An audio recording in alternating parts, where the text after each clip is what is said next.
like to talk with you about conditioning or training. When I say those words, what does that elicit in your mind? An athlete conditioning and training for the Olympics, or conditioning and training for a marathon. But you see, conditioning and training starts way before then, doesn't it? The dictionary defines conditioning to bring into good or desired state, to teach or accustom. And training, to teach a special skill, especially by practice. Undergo this process, make discerning through practice. So how many of you think you've been conditioned or trained at all in your life? Believe it or not, we all have.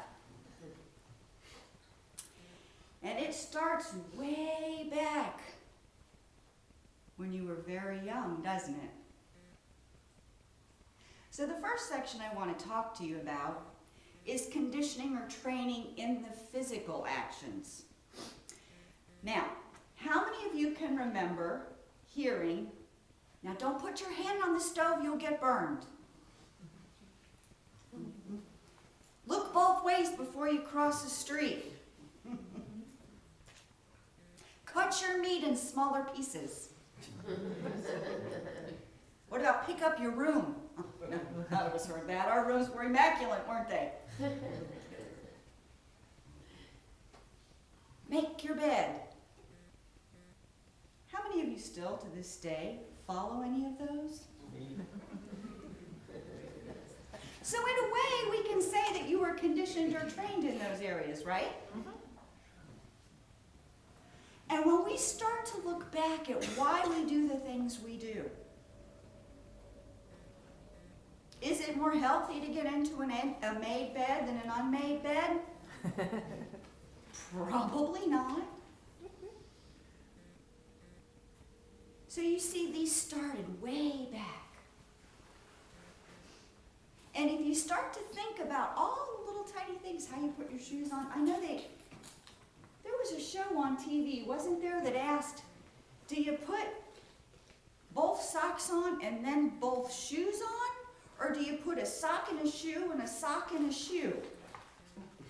And you know, I thought to myself, gee, I don't really remember. I just do it automatically. What are we taught about our physical bodies? Don't go outside without a jacket, you'll catch cold. Don't go outside with the wet bed. Don't go swimming till at least 30 minutes after you've eaten. I know nobody's heard those. And what are we conditioned by our society? It's a 24-hour flu. It's a virus that hangs on for months. Everybody should get the flu vaccine. Think about how we're conditioned. What about the news? How many of you remember that Aviance Night commercial? Okay, I'm telling my age a little bit.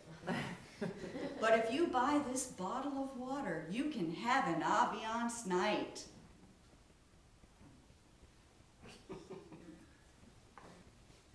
What does the news show us? All positive stuff, right? All positive. And what do people bombard themselves with?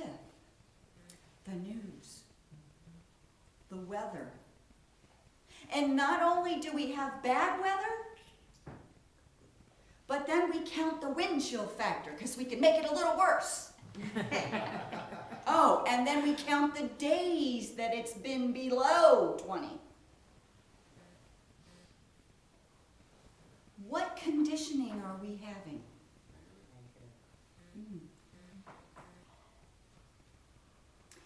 So, it's okay if you want to watch TV, because none of us should be ignorant. We shouldn't be ignorant of what's going on in the world. However,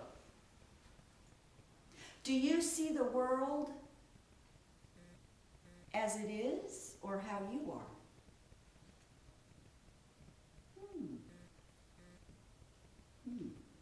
And just because the world isn't doing well doesn't mean that you can't change your thinking. It's just a perception.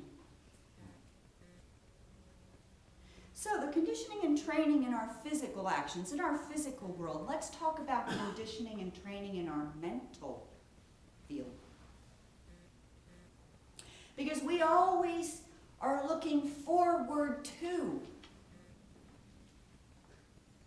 You know, when you were a baby, you were in your crib, you were thinking, just get out of this crib.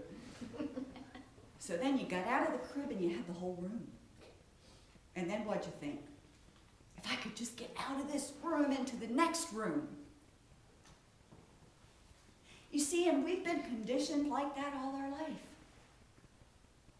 Well, no, when you get into school, then it really starts. Then you really become, a person. You become stable. You become knowledgeable. And then so we go through school, we get into junior high. And we think, that's it, I am in junior high, I have arrived. Come to find out, not anything in junior high. You must be a senior before your life really starts. And then when you're a senior, you graduate and get that little diploma, and then what? Well, once you go to college, once you finish college, once you get a job, once you get married, once you have kids, see, it's always out there. It's always ahead of us. When I get that perfect mate, when I get that perfect job, when I get that big house, when I win the lottery. There's a gentleman named Wayne Dyer, and he wrote a book called Secrets of the Universe, Gifts from Icus. And this is a really interesting concept. He says he went to this place, Uranus, and he met this being called Icus. And this place was the same as Earth. Same people, doing the same thing, except anxiety really attacks there. And you wake up in the morning and you get to hear the anxiety report of the day. And guilt serves a purpose. Because if you feel guilty long enough, you can go into rewind and refix it.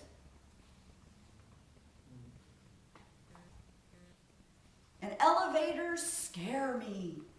But on this planet, the elevators are programmed to scare. You get in and they're, oh,